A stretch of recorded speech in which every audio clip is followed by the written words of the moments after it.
Primero, bienvenidos todos aquí a FEDEA y, bueno, en especial a los que venís de fuera, de la OCDE. Para nosotros es un honor que vengáis aquí a presentar vuestro informe, que ha tenido bastante repercusión en los medios la semana pasada. Bueno, básicamente me voy a limitar simplemente a decir cómo vamos a organizar el evento y ya voy a dejar que hablen ellos, que son los importantes aquí, ¿no? Bueno, digamos que vamos a empezar con Mónica Kaiser, que es la jefa de División de Políticas Sociales y consejera senior de la OCDE, y nos va a presentar este informe que presentaron hace 10 días o así, me parece. Sí. Que es Preventing Aging and Inequality. Y bueno, ella valorará un poco lo que encuentran allí, ver cómo las desigualdades se pueden aumentar, sobre todo no para estas generaciones, no para las futuras, cuáles son los drivers, ¿no?, que van detrás, la educación, la salud, etcétera. Y bueno, es un reporte, un informe que es bastante interesante. Y luego otro de los autores del informe, Manuel Flores, dará una visión más aplicada a España. Es decir, ellos analizan bastante distintos países y se centrará un poco, entiendo, en lo que podría tener más relevancia para España. Después haremos una pequeña pausa con un café y algo que tomaremos allí, y a continuación pues haremos primero otra vez Mónica nos va a contar un poco las principales recomendaciones que hacéis en el informe, pues para al menos atenuar los efectos sobre la desigualdad que podría tener en las personas mayores, y cuáles son las recomendaciones que hacéis desde el informe pues para atenuar estos efectos. Y a continuación haremos un debate aquí abierto entre vosotros y haciéndoles preguntas a los autores. Y luego finalmente Sergi Jiménez, que ha sido un poco el organizador de este evento, pues va a hablar del tema de la jubilación flexible, un trabajo que está haciendo con distintos países donde se han aplicado normas para hacer más flexible, hacer más compatible el percibir una pensión y trabajar, y nos va a contar un poco de experiencia en otros países y en qué medida pues este tipo de política puede ser útil también para atenuar, ¿no?, los efectos de la desigualdad en el futuro para las personas mayores. Y sin más, pues te doy la palabra a Mónica. Ella, aunque habla perfectamente español y entiende perfectamente español, dice que hará la presentación en inglés. Un poco la terminología siempre es lo que más cuesta, ¿no?, cuando cambias de idioma. Exacto, muchas gracias y muchas gracias por esta invitación aquí. Somos muy contentos. Tenemos también a Ana Llena, nuestra colega que es experta en todos los análisis de desigualdad en la OCDE, y entonces ella puede también ver con las preguntas más técnicas sobre desigualdades. Y bueno, entonces voy a pasar al inglés porque me faltan un poco las palabras técnicas para este estudio que es muy técnico. Y ¿cómo vamos a hacer con...? Bueno, empecemos con Mónica, ¿eso? Sí. Control L. Control L. Ya. No. Bueno. To work with me. Pues no. Aquí está. Okay. Muy bien. Nice. Okay, so as you know, the study is called Preventing Aging Unequally. This is what it looks like, and we brought you a copy for you as a gift. And it is the fruit of a lot of work that we've done at the OECD over the last, I would say, 10, 20 years even. We started 30 years ago working on inequalities, and in the beginning this was a side event, a sideshow, if you like, and then it became more and more popular, and we started making much more splash with these studies. For example, you might have seen Growing Unequal, Divided We Stand, and then In It Together. And we've also done, in parallel, a lot of work on pensions. We have Pensions at a Glance, which comes out every 2 years. We've done several pension reviews of countries. And so we thought we should bring these two streams together and look at what happens with these two mega trends, because we know we have the aging trend and we have rising inequality. And we also saw more and more that inequalities are becoming a political obstacle to pension reform. Because in all countries, more and more, people are saying, yes, fine, we're getting older, but not everybody is getting older in the same way. Not everybody can work longer. And what does that mean for pension reforms when we're raising retirement ages? And that was a little bit the idea that we had At the same time, we have some countries which are quite conscious about generational conflict, and other countries where this discussion is frankly absent, where there's this idea that pensioners, they deserve a lot, and younger people, they'll get old too, and then they get the same benefits. For example, the country I live in, France, where the OECD is based, has very little debate about the intergenerational conflict, whereas the country where I come from, which is Germany, has a lot of debate because it's already so old that people are feeling that the young, they're starting to be a little bit, the water's getting very close, and they say, okay, how are we going to get jobs for young people? So those were the ideas behind it. The study is also very important in the OECD's inclusive growth agenda.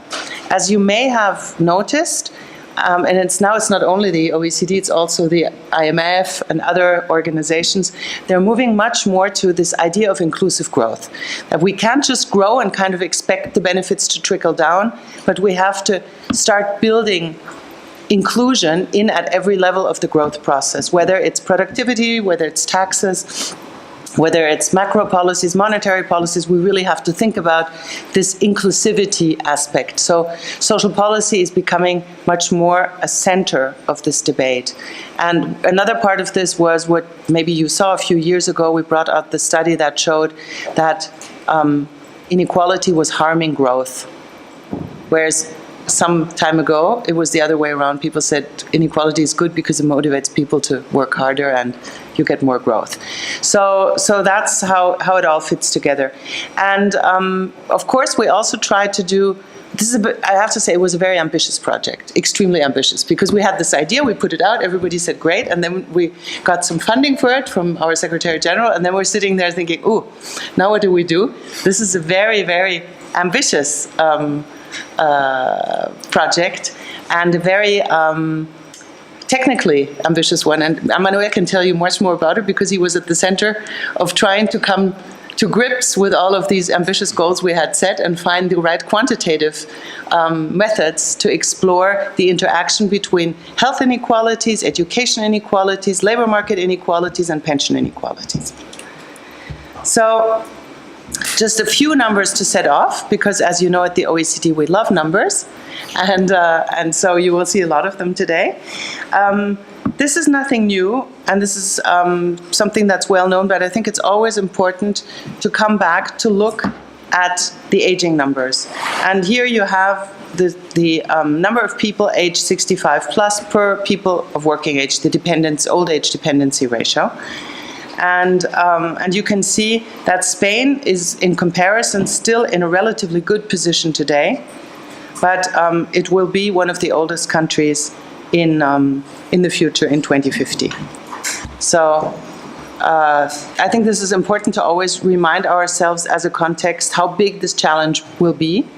And for those of us who've been in this business for a while, going on and on and on about it, we're slowly coming into the regions where we used to say 2020, 2025, we're getting into this area.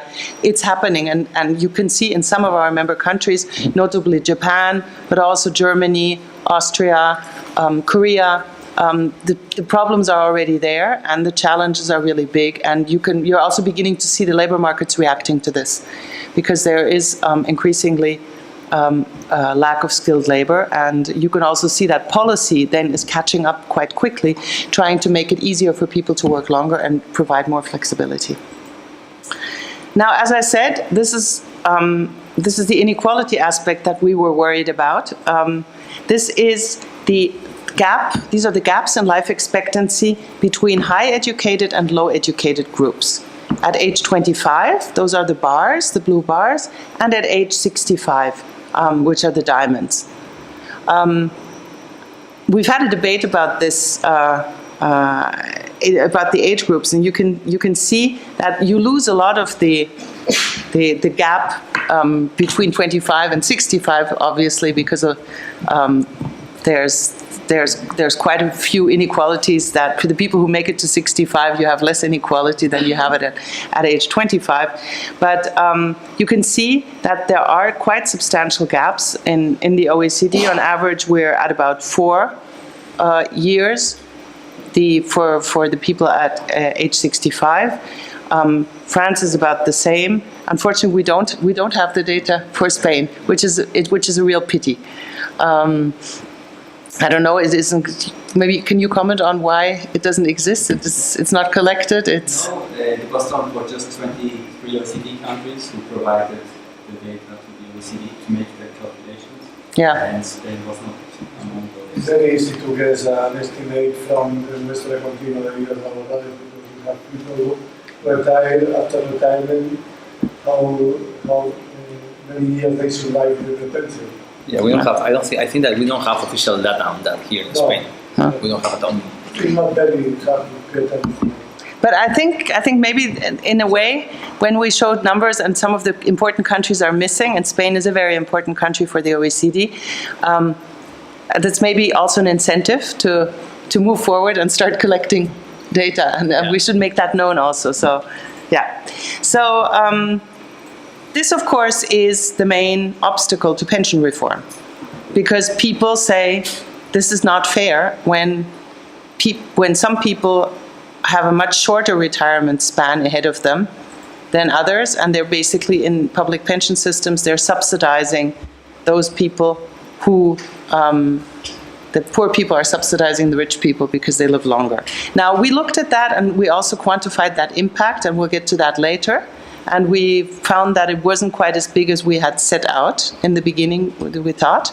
But of course, this is something that needs to be addressed, particularly as income inequality is rising, as we will see in a moment. Now, this is the work that comes from the income, from our work on income inequality. And you can see, we looked at the different cohorts. We started with a cohort of people born in the 20s. That's the first one here.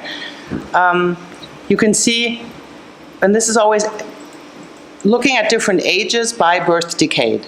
So you always have to look, when you look at this, you have to pick one age group and then see how that evolves, how inequality in this age group evolves from cohort to cohort. So we start with the 1920s. Here's the 1930s, people born in the 1930s. And you can see it rising. If you take, say, we're looking now at the older workers here, like 50 to 54, you see it's going up. Then the people born in 1940s, people born in the 1950s, where it went down a little bit for the age group 55 to 59 and 60 to 64. And now we're getting to the younger ones, the 1960s. And now look at the left side, if you look at the young population. It's rising continuously. Now we have the people born in the 70s and the people born in the 80s. So you can see, for the people who are now 20 to 24, the inequality, income inequality is already much higher than it ever was for the people born in the 20s or in the 30s.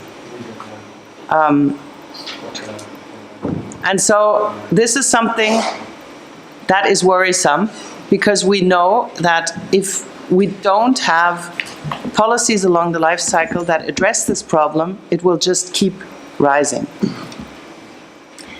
This is some of the work that I mentioned before that all went into the study, and you can find all of this work on our website, and we can present all of the inputs basically that went into the study, but it's based on a lot of the work that Anna has been doing on In It Together, Divided We Stand with her colleagues, but then also a recent report we brought out 3 weeks ago, which is called The Pursuit of Gender Equality in Uphill Battle, because obviously gender inequalities are also very large, not always in the direction we would expect actually, but when we look at healthy life expectancy gains, for example, we have large gender inequalities there too.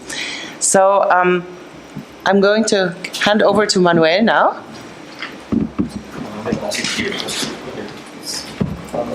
Are you? Thanks, Monica.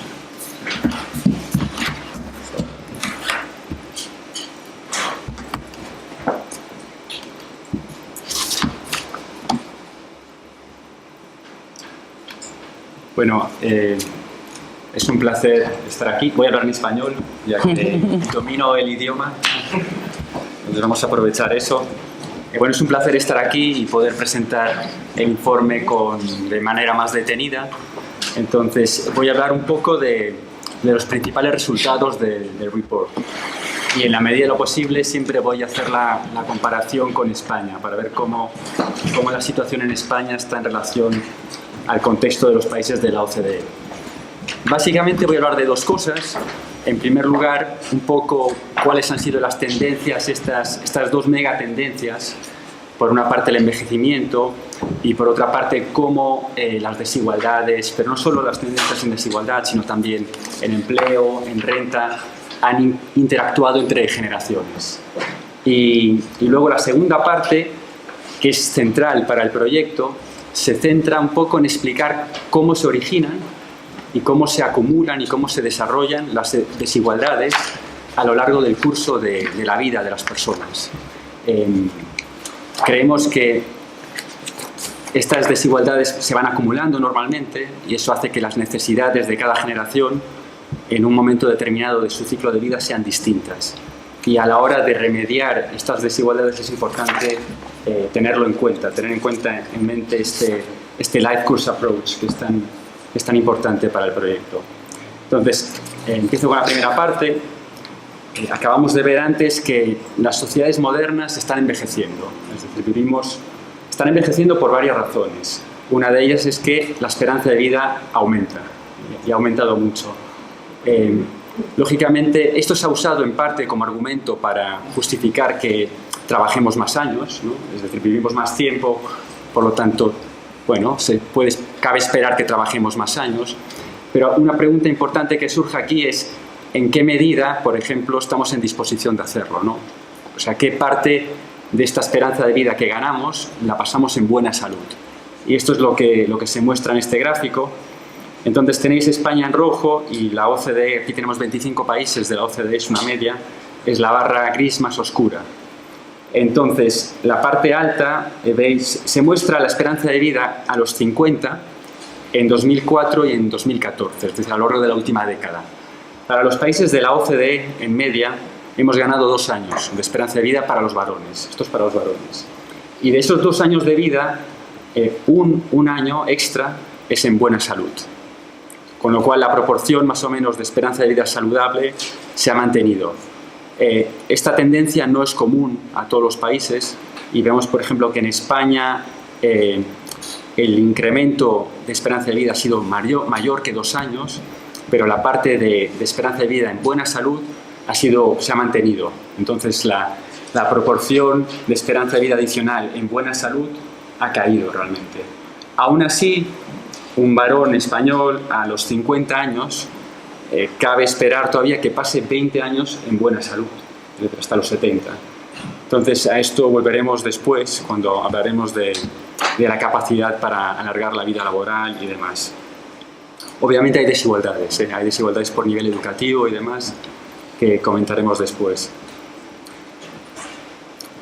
Mónica nos acaba de enseñar esta gráfica para el conjunto de los países de la OCDE que muestra que para cada generación, en media más o menos, cuando los comparamos a la misma edad, la desigualdad en renta ha venido aumentando desde la generación de 1910, o sea, es una tendencia. Esta tendencia se cumple en la mayoría de los países de la OCDE, en 2/3. Y tenemos aquí 2 ejemplos, tenemos el panel A vuestra izquierda arriba, Estados Unidos, que ya partía de unos niveles de desigualdad bastante elevados para la generación nacida en 1920, que es la línea roja, y ha venido aumentando mucho. Otro ejemplo son muchos países del este, aquí tenemos Eslovaquia, que también ha aumentado mucho los niveles de desigualdad para cada generación, aunque parte de niveles muy inferiores, ¿no? Lógicamente. Y luego hay 1/3 de países, más o menos, para los cuales las desigualdades no han aumentado de forma clara entre generaciones. Y un caso es España, por ejemplo, que tenéis aquí en el panel C. Si bien es cierto que para cada generación, en el último grupo de edad, que es la época de la crisis, sí hay un repunte en la desigualdad. Si os fijáis aquí en España, en la barra negra, los diamantes, no sé si, no sale, sí, está el marcador. Normalmente en el ciclo vital de las personas, ahí la desigualdad debería estar cayendo. Es el perfil normal, cae primero y luego va creciendo a lo largo de la vida laboral. Cuando la gente se jubila vuelve a caer un poco. En España no, en España ha venido aumentando, que puede ser un efecto de la crisis al que volveremos luego, que también se observa para otros grupos de edad. Y luego hay un tercio de países también donde las desigualdades han venido disminuyendo, de hecho. Y Irlanda es un ejemplo muy claro que tenéis aquí abajo. Entonces, no solo preocupa que en media, como hemos visto, la desigualdad haya venido aumentando de una generación a otra, sino que también preocupa que estos ingresos que veníamos observando antes de una generación, ahora hablamos de nivel de renta, ¿vale? No de desigualdad, sino nivel de ingresos, que venían aumentando de una generación a otra, es decir, cada generación más joven ganaba más que la anterior, eso parece ser que se ha estancado. Entonces, aquí veis, empezamos con la generación de 1910 también. Si nos fijamos, ¿veis el marcador? No, vale, sí. Si nos fijamos, por ejemplo, a los 60, 64, vamos viendo en 1910, los nacidos en 1920, en 1930, en 1950, hasta 1960 en media, aumentaban sus ingresos en ese grupo de edad en torno a un 15%. ¿Qué pasa? Que para los nacidos a partir de 1960, que los podemos comparar a los 50-54 con los siguientes, con los que nacieron en 1950, sus niveles de ingresos se han estancado. Pasa también aquí, lo podemos observar para los nacidos en 1970, cuando los comparamos con los nacidos en 1960, un poco antes, a los 40-45 años. Con lo cual, esto preocupa. Es decir, si extrapolamos esto, seguramente veríamos que... Hablamos de ingresos en términos reales, ¿vale? Que en términos reales puede que las generaciones que vienen estén perdiendo renta en relación a las anteriores, que es algo que no ocurría anteriormente. Si hacemos un zoom aquí en el punto este de los 60-64, esto es un efecto medio que tenemos, ¿no? Es el efecto medio que veis aquí para la OCDE. Se han estancado. Esto resulta de tendencias muy opuestas entre países.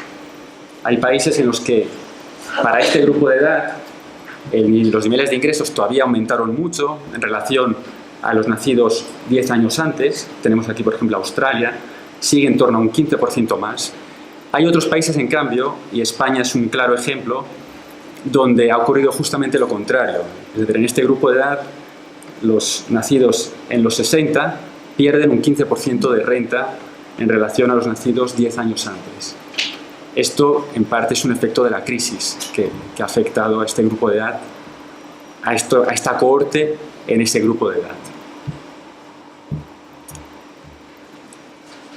Hemos comparado hasta ahora generaciones, ¿vale? Generaciones a la misma edad. Otra comparación interesante y muy ilustrativa en algunos países es comparar el mismo grupo de edad, o sea, comparar distintos grupos de edad a lo largo del tiempo. No hablamos de generaciones ahora, hablamos de grupos de edad. Si nos fijamos, por ejemplo, en tasas de pobreza relativa, vemos que en los 80, a mediados de los 80, los que tenían mayores riesgos de pobreza relativa eran los mayores. Eran sobre todo los de 65 a 75, más de 75, ¿no? Y entre los jóvenes, pues las tasas de pobreza eran bastante más bajas. Desde mediados de los 80, esto ha ido cambiando. Y los riesgos de pobreza, como veis aquí, estos mediados de los 90, vamos hasta antes de la crisis, se han ido trasladando de los mayores a los jóvenes. Y este efecto se ha acentuado mucho más durante la crisis. Vemos que las tasas de pobreza relativa para el grupo más joven, de 18 a 25 años, ha crecido muchísimo y ha bajado mucho el de los mayores. ¿Vale? Este es el resultado de una evolución dispar en los ingresos por grupos de edad. Entonces, aquí, por ejemplo, comparamos ingresos relativos de dos grupos de edad. Comparamos cómo han evolucionado los ingresos del grupo de los mayores, en este caso son 60-64, respecto a los de entre 30 y 34 años. vemos que en general en la mayoría de los países, lo cual resulta en la anterior transmisión de los riesgos de pobreza de los mayores a los jóvenes, los mayores han ganado más renta que los jóvenes. En términos relativos, aquí lo tenéis para la OCDE, han ganado un 13% más de renta. Y de nuevo, hay países donde hay una excepción muy salientable, muy notable, que es Australia, donde esto ocurrió lo contrario, los jóvenes ganaron más renta que los mayores, pero en la mayoría no. Y en el otro extremo está España, donde España, Italia, incluso y Francia y Dinamarca más aún, donde los mayores han ganado mucha más renta que los más jóvenes, hasta un 25% más de renta.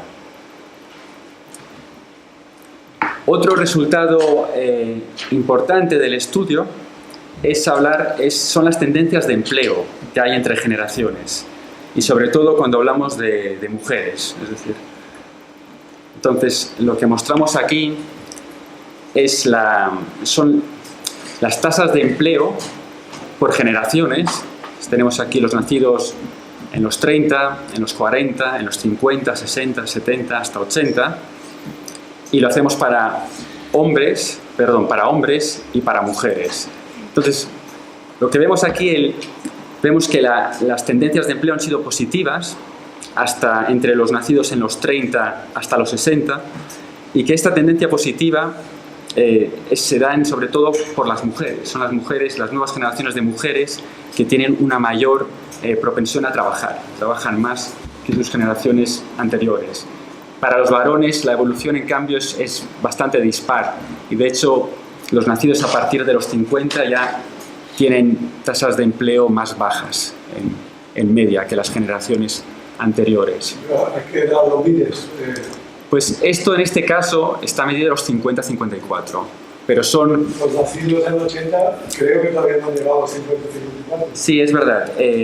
Lo que hacemos aquí hacemos una regresión para aislar los efectos del ciclo vital, entonces, y mostramos los efectos de las cohortes, donde son efectos de cohorte netos de esos efectos de ciclo vital, ¿no? Entonces, realmente no importa la edad a la que los comparamos.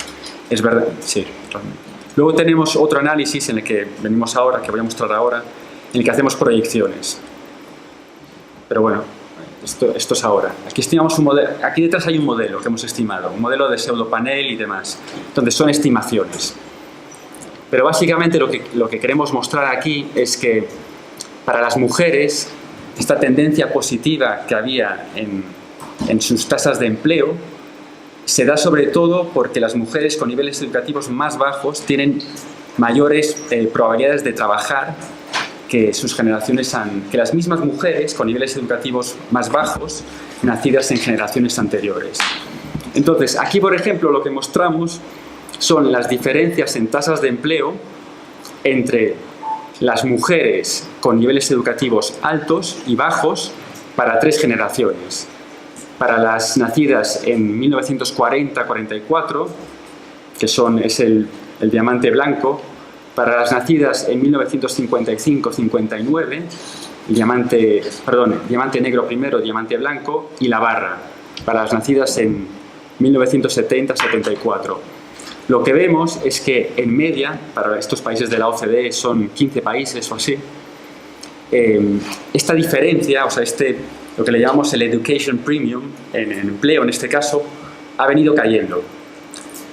Y vemos que en algunos países, y España es un claro ejemplo, esta caída en el empleo ha sido bastante pronunciada. Es decir, entre las nacidas en los 40-44, por ejemplo, tenían en media, a lo largo de su carrera laboral, estas son estimaciones, ¿vale?, del modelo que comentaba, tenían en media un 50 puntos porcentuales mayores tasas de empleo que las de niveles educativos bajos. Esto ha caído mucho, hasta 30. Sigue siendo muy elevado, pero ha caído mucho. Con lo cual, esto en parte son buenas noticias para las mujeres en términos de desigualdades futuras, es decir, porque vemos que las mujeres con menores niveles educativos están recuperando terreno. Estas mayores probabilidades de empleo de estas mujeres con niveles educativos más bajos se traducen, por ejemplo, en mayores rentas, que también lo hemos estimado, mayores rentas a lo largo de la carrera laboral, que luego pues, se traducirán también en mayores pensiones, ¿no? Pero esto es para las futuras generaciones, o sea, aquí hablamos de mujeres relativamente jóvenes. La situación es muy diferente, como se puede ver aquí, también se puede inferir para las mujeres de mediana edad, un poco mayores, con niveles educativos más bajos. Entonces, primera parte era un poco tendencias, comparaciones entre generaciones y demás. Ahora pasamos a hablar de la segunda parte de la presentación, que es en torno a cómo se generan y cómo se acumulan estas desigualdades a lo largo del ciclo vital. Y la realidad es que todo esto empieza muy pronto. Empieza ya a los 0 o 3 años, en la early childhood, ya están ahí las desigualdades. Hay estudios, por ejemplo, que encuentran que hay unas diferencias en rendimiento, en test cognitivos entre niños de padres más ricos y padres más pobres a los 6 años, que son muy elevados ya, y que al acabar, por ejemplo, la educación primaria no han ni mucho menos disminuido, sino que han aumentado. Entonces, por ejemplo, James Heckman ha trabajado mucho sobre esto y ha publicado un montón de estudios. Es una literatura creciente. En parte, esto se da porque hay otros estudios, por ejemplo, que encuentran que a los 3 años un niño de una familia más rica escucha hasta 30 millones más de palabras que un niño de una familia más pobre. O sea que os podéis imaginar las diferencias que eso genera para la evolución futura de estos niños, ¿no? Es decir, en todo, realmente. La literatura muestra que las condiciones en la infancia, tanto en términos de salud, el estatus socioeconómico de los padres, tienen efectos permanentes. Tienen efectos directos, indirectos sobre un montón de variables y de resultados en la etapa posterior, a lo largo de la edad adulta y demás. Sabemos que la infancia es un periodo crítico. En muchos sentidos hay muchas habilidades que si no se aprenden ahí, si no se acumulan, si no se adquieren en ese momento, luego va a ser muy difícil de remediar. Y también es un periodo sensitivo, en el sentido de que es mucho más fácil, por ejemplo, que un niño aprenda un segundo idioma, ¿no? Antes de los 12 a que lo haga un adulto después a los 25, 30 o más adelante. Entonces, todo empieza muy pronto. Todo empieza muy pronto y luego esto continúa a lo largo de la edad adulta.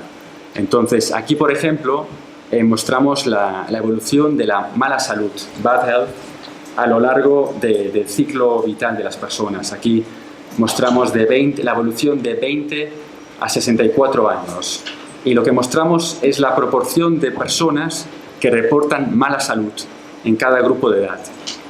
Entonces, veis que aumenta de en torno a un 10% a los 20, 24, hasta más de un 50% a los 60, 64, para el total de la población, ¿vale? Aumenta mucho y aquí, bueno, parece que se estabiliza un poco.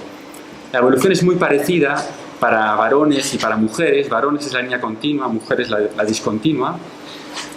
Y luego, en cambio, lo que sí que hay, donde hay disparidades, es cuando hacemos la comparativa por niveles educativos. Las personas con niveles educativos más elevados, tenemos aquí tenemos los low educated, tienen una mayor proporción de gente en mala salud a edades tempranas ya y aumenta mucho, o sea, pasamos de 20 a 60, mientras que para los con niveles educativos más bajos, pues parten de niveles de una proporción muy inferior de mala salud y aumenta hasta pues bastante menos, ¿no? Entonces vemos que el gap entre aquellos con niveles educativos elevados y más bajos aumenta a lo largo de la edad adulta, ¿vale? Luego aquí a la derecha se muestran las mismas gráficas para las personas que están empleadas.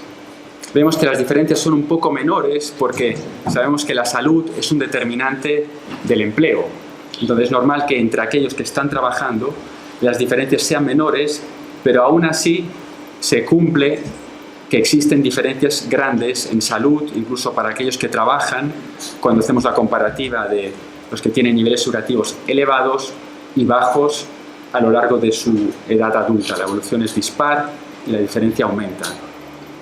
Estas desigualdades en salud tienen un efecto sobre el mercado laboral, que es lo que se muestra aquí. Aquí vemos tasas de empleo para aquellos con buena salud, es la línea continua, y aquellos que tienen mala salud, la línea discontinua.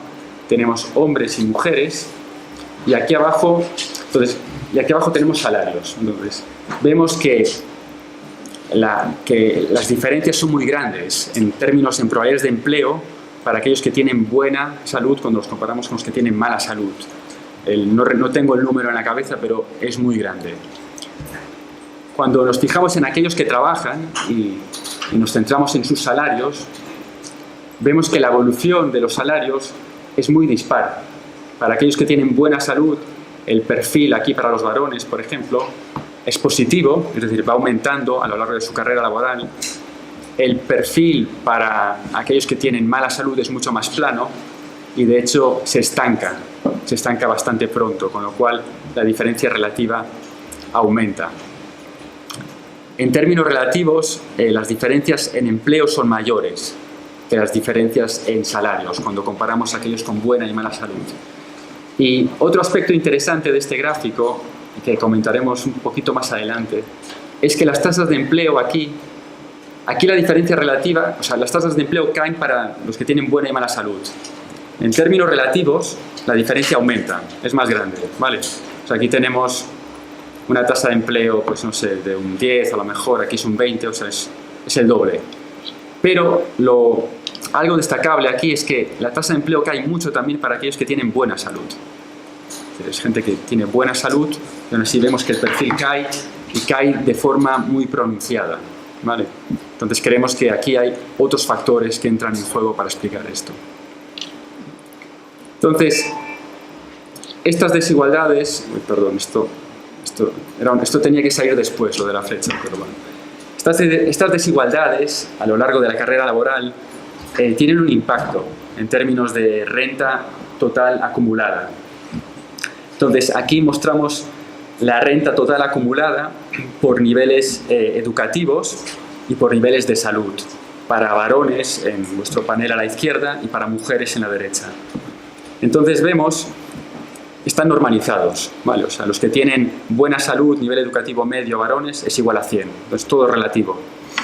Vemos que la diferencia en renta total es mayor para aquellos que tienen un nivel educativo bajo. O sea, cuando comparamos nivel educativo bajo, buena salud, con nivel educativo bajo, mala salud, tenemos un gap de un 33%, la flecha es más grande, que cuando comparamos aquellos con nivel educativo alto, buena salud, nivel educativo bajo, alto, mala salud, que es, no sé, un 18, pues 17%. O sea, lo cual esto nos muestra que estas desigualdades se refuerzan. O sea, las desigualdades en salud se refuerzan con las desigualdades en niveles educativos. Y esto se traduce en diferencias en renta, en este caso, ¿vale? Es la acumulación de las desigualdades a lo largo de la carrera laboral y el compounding, ¿vale? Cómo esto se refuerza, cómo interactúan. Para las mujeres las diferencias son más pequeñas, en términos de salud, pero hay otros aspectos que son más relevantes para las mujeres. Entonces, estas desigualdades en renta acumuladas a lo largo de la carrera laboral se traducen también en desigualdades en los sistemas de pensiones.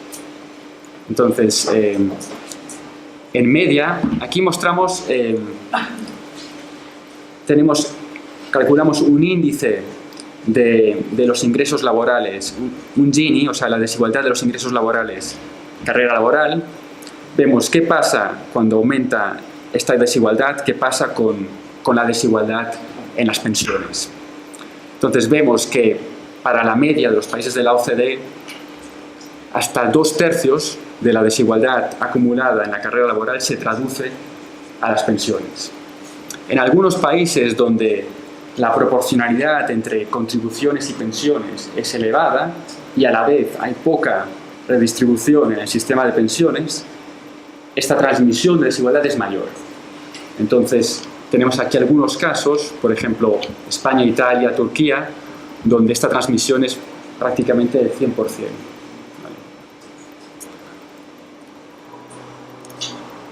Yo no estoy muy de acuerdo. Para eso debe ser una media para todos los tipos de trabajadores no debe ser así. No, esto es para es el modelo de pensiones de la OCDE, es un average wage worker. Porque para el caso más grave que has comentado, un amigo con mala salud, estoy convencido que la pensión mínima... No, estamos hablando de desigualdad y el Gini que calculamos, o sea, es un ejercicio teórico, ¿vale? Eso para empezar. Pero sí que está calculado de tal forma que sea representativo de la desigualdad que hay actualmente. Hay hasta un 15%, por ejemplo, un 15% que no tiene ingresos en el ejercicio de simulación. Y bueno, es lo que se obtiene con el modelo de la OCDE de pensiones. No se ajusta a la realidad española. Bueno, Estamos completamente. se podría... estaría bien... Estaría bien saber Sí. cuál es la metodología para poderla No, contrastar y replicarla. Pero vamos, es que en España hay dos elementos que son potentísimos dentro del sistema. Uno es que las bases máximas de cotización están tocadas. Sí, pero es... Y la segunda, y la pensión máxima también. Sí. La segunda son los complementos por mínimo, van las pensiones no contributivas. Lo que ocurre es que en España es verdad que hay estos ceilings, lo que pasa es que en relación al salario medio, los ceilings son muy elevados. Es decir, el salario medio es la desigualdad, ¿vale? El salario medio que tenemos aquí en el modelo para España está en torno a los 26.000 euros, me parece. El ceiling es del 46.000 euros o algo así, con lo cual no es un ceiling que afecte mucho, es decir, porque es muy elevado, pero el suelo afecta. Lo que pasa es que el suelo, estas pensiones mínimas, son muy bajas, con lo cual tampoco, son muy bajas en relación a otros países, con lo cual al final... No, para que salga que la traslación es el 100%. Es lo que Sí, sale. pero sale el 100% para un trabajador Sale. representativo que ni no cobra la alta ni tampoco está compensado con que, claro, es un Gini. Hablamos de desigualdad, ¿vale? Y en esta desigualdad... Pero te gustaría tener una persona que tuviera el ceiling tapado por arriba, otra persona que tuviera la complemento de mínimos y luego al medio y calcular el Gini. Pero el Gini se calcula de esa forma, es decir, hay un... El Gini está centrado Claro. también en la media, entonces Sí. lo influencia mucho más la media que los extremos. Sí. Quizás si se utilizase otra medida de desigualdad más centrada a lo bajo o a lo alto, saldría otra cosa. Claro, Sí. que el 1, claro, llama mucho la atención porque es que Es próximo. es que es 90, pues, no lo has hecho, pero el 1... No es 1, es 95. O sea, no es 1, pero es muy elevado. Es decir, no es del 100%. Claro, es que tenemos un gran porcentaje de trabajadores con el complemento de mínimos. Lo que pasa es que es lo que estaba explicando mi compañera Ana, que los mínimos y los máximos en este caso no afectan, no pesan mucho. No pesan mucho. Eso es excelente. Sí. Evita el problema que tiene el Sí. índice de Gini, el problema Sí. con el índice de Gini, se ve claramente Ajá. esa reducción que hay dentro del sistema de pensiones. Ajá.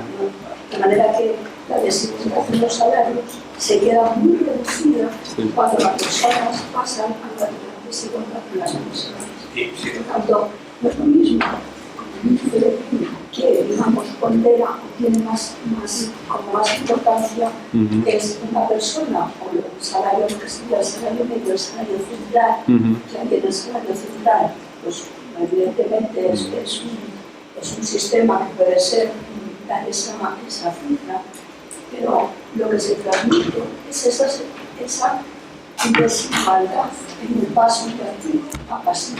Si se mira, por ejemplo, este otro índice, se ve que se reduce de manera importante. Sí. En un 27% en mínimo y más de un 10% en el tope máximo. Y entonces, si la pensión máxima es un 20% más baja que el tope máximo. Por tanto, eso, entendido con el conjunto de la población y el conjunto de los pensionistas, a nosotros, los cálculos que hacemos en seguridad social, Sí. Sí, sería interesante complementarlo con pues, medidas de desigualdad adicionales. En este caso, Nuestra condición de vida, por ejemplo, muestra que los mayores de 65 años son los que menos porcentaje tienen por debajo del umbral de pobreza relativa. Pero no menos, alejadísimo de la media. pero es que es... Significa que si la media está en 18 y en 65 está en 6, Sí. hay No hay una traslación de desigualdad desde activo a pasivo, sino todo lo contrario.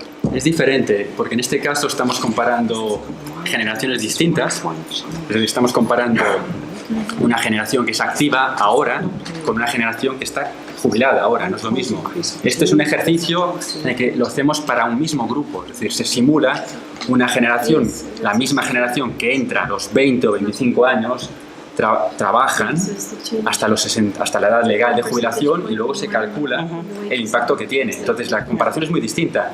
Lo que usted comenta es lo que acabamos de mostrar antes, que los riesgos de pobreza se han venido transmitiendo de los mayores a los más jóvenes, y que hoy en día, no solamente en España, sino en la mayoría de los países de la OCDE, son bastante bajos para los jóvenes. Pero esto es muy diferente de este ejercicio en el cual hacemos cuál es el efecto de aumentar la desigualdad en la distribución salarial actual, cómo repercutiría eso bajo las condiciones actuales, con las reglas actuales que tenemos en el sistema de pensiones, sobre la desigualdad futura. Entonces es una comparativa diferente. ¿Las asignaciones también son de pensiones? Son de pensiones, digamos. ¿Con datos reales de pensiones o con las reglas de pensiones? Con las reglas. Con las reglas. Solo son pensiones públicas.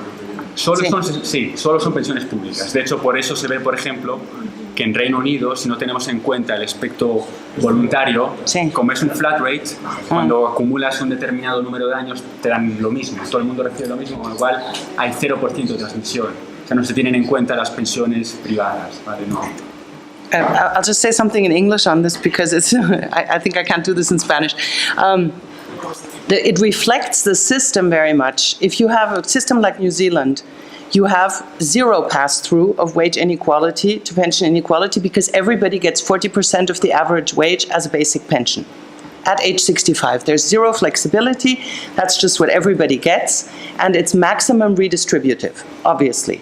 If everybody gets the same, you can't be more redistributive. So for us, that's the extreme case of a pension system being redistributive. These ones that you see on the right-hand side reflect a strong link between benefits and contributions. So Germany, for example, doesn't have any minimum pension. All they have is means-tested social assistance for people who are poor in old age. And France has a minimum pension, but you have to have a certain number of years of contribution.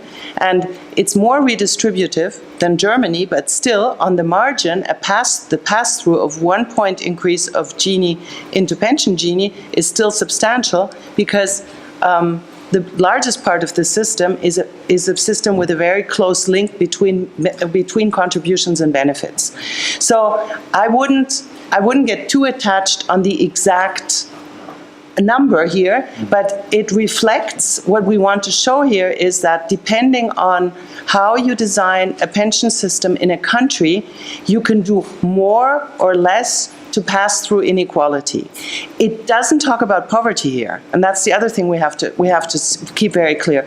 And this is something this is sometimes difficult to explain, and we saw in the media response all over the OECD that sometimes it got a little bit confused when we're talking about inequality and poverty. It's not the same thing, obviously, and you all know this here, but sometimes in the general public the message gets lost because logically, people who make pension policy are more concerned about old age poverty than about inequality among pensioners, right? I mean, we're probably more concerned about inequality among the active population, and for pensioners, we're more concerned, politically speaking, about old age poverty than inequality. But why we did this calculation was that we just wanted to see what. It's very clear what Manuel's been showing you is that this inequality compounds and develops and becomes bigger over the life cycle. Then finally you end in the pension phase. So what happens then? How much can you redistribute through your pension system and how much not? And it's not a value judgment either, because I mean, we're certainly not, if you just do New Zealand, yes, you have maximum redistribution. Is that better or worse? I don't know. Probably you're going to create a lot of middle class problems also, and you're going to create a lot of different incentives in your pension system. So higher poverty rates in those countries. Exactly, because what you have is bunching around the poverty, around the poverty level, and then just small changes in the level of the basic pension can lift a lot of people above or below this poverty level, and you can have pretty wild fluctuations in the poverty rates among older people. So I think we shouldn't get too hung up about this in terms of, we're not saying anything is good or bad. We're simply looking at how the construction of a pension system and the links between benefits and contributions, which many countries have for very good reasons, and the OECD has been telling countries, and in the past, Spain was one of the countries where we said there should be a better reflection of what people contribute over the life cycle in their pensions and the way they're calculated. And so we're not saying that this is a bad thing. We're just saying that this is what happens in the pension system. And if you then want to mediate this or lower this, then you probably need some other measures to complement this. Muchas gracias. Ok, bueno, habrá más tiempo después para discutir en el café o demás. Y, no, we'll come back to it also in the policy. Sí, y luego hablaremos también un poco más en... Mónica va a volver a hablar de esto en las policy recommendations del report. Una última cosa que quería comentar. Como decía al principio de la presentación, vivimos más años, ¿vale? Y hemos visto que en media, para los países de la OCDE, era por cada 2 años ganados, pues unos en buena salud, ¿vale? Lo que vemos al menos es que esta tendencia de aumento de la esperanza de vida se viene produciendo desde hace mucho tiempo, ¿vale? Aquí mostramos la evolución desde los 70, desde mediados de los 70 para los países de la OCDE. Vemos que tanto para mujeres la línea discontinua, la que está por encima, como para varones han ganado, hemos ganado en esperanza de vida. ¿Qué pasa? Que a la par de esta evolución positiva en la esperanza de vida, cada vez hemos ido saliendo antes del mercado laboral. Lo que tenemos abajo es la edad efectiva de salida del mercado laboral, que vemos que desde mediados de los 70, pero incluso para países donde hay datos antes, se observa con anterioridad, la salida efectiva del mercado laboral ha venido cayendo. Es decir, vivimos más años, pero nos jubilamos antes. O sea, salimos del mercado laboral antes. Desde el inicio de los 2000, más o menos, a raíz de varias reformas en los sistemas de pensiones y demás, esto se ha comenzado a revertir un poco. Y la edad efectiva de salida del mercado laboral ha empezado a disminuir.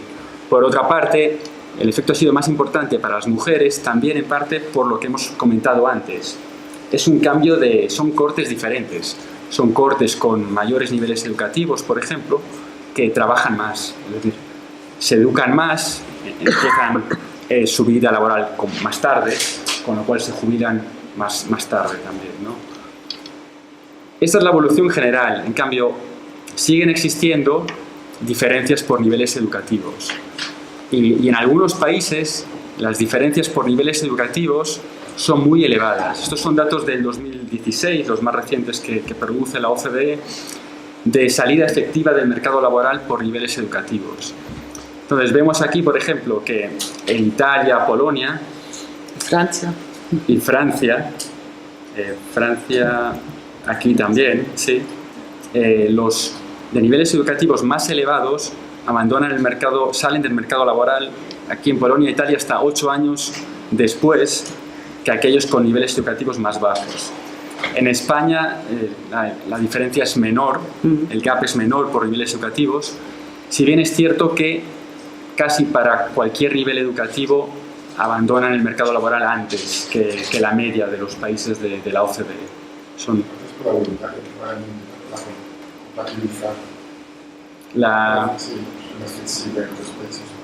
Bueno, en ese caso no habrían abandonado el mercado laboral, porque estarían trabajando todavía, serían activos. Entonces, pero si se van al paro, bueno, depende, pues tienen que ser inactivos, ¿vale? O sea, un parado es activo todavía, o sea, no ha abandonado el mercado laboral, tendría que ser inactivo. Vale, esto nos lleva a la cuestión de cómo diseñar mecanismos, ¿vale?, que permitan, porque hemos visto que vivimos más años, mejor salud, ¿no? Cómo diseñar mecanismos que permitan prolongar las vidas laborales, ¿no? Y de esto también oiremos después. En parte también porque vemos que, y esta ya es la última diapositiva que tengo, cuando hacemos la comparación por grupos de edad, cuando nos centramos en trabajadores mayores de 55, 59, 60, 64, 65, 69, vemos que el gradiente, o sea, la caída en tasas de empleo, en algunos países es muy pronunciada en general. Las barras horizontales son la media para los países de la OCDE, pero en algunos países la caída es muy, muy grande. Y tenemos aquí Francia, tenemos Italia, tenemos Alemania y también tenemos España, donde ya para la situación de partida ya es peor, o sea, para cada grupo de edad los niveles de tasa de empleo son inferiores a los de la media de los países de la OCDE, y la caída además, el gradiente, es mucho más pronunciado, 50 puntos porcentuales, o sea, es muy fuerte. Con lo cual, y esta caída no se debe no se explica, desde luego no se explica totalmente, a lo mejor en parte sí, pero no totalmente, por un deterioro de la salud. Con lo cual esto de nuevo nos lleva a pensar qué mecanismos, qué políticas pueden funcionar para que trabajemos más, para para prolongar la vida laboral, ¿no? Para terminar, hemos visto en general en todos los países de la OCDE, pero en España en particular, las nuevas generaciones tienen más dificultades para establecerse en el mercado laboral, tener carreras laborales más estables. Hay evoluciones positivas, en el caso de España, por ejemplo, la de las mujeres, sobre todo las generaciones más jóvenes de mujeres con niveles educativos más bajos, han mejorado mucho respecto a sus generaciones anteriores, pero todavía existen riesgos. Hay riesgos para la desigualdad. Sabemos que en España las tasas de pobreza infantil son muy elevadas y sabemos que la pobreza infantil tiene efectos duraderos, tiene efectos permanentes, que en parte son irreversibles, con lo cual eso es un problema. Vemos también que en parte las tasas de empleo a edades avanzadas y la salida del mercado laboral temprana son otro problema para la income adequacy de las pensiones, ¿vale? Con lo cual creemos que se necesitan políticas comprensivas que permitan evitar esta desigualdad en la vejez. Y con esto termino y doy el paso a Mónica.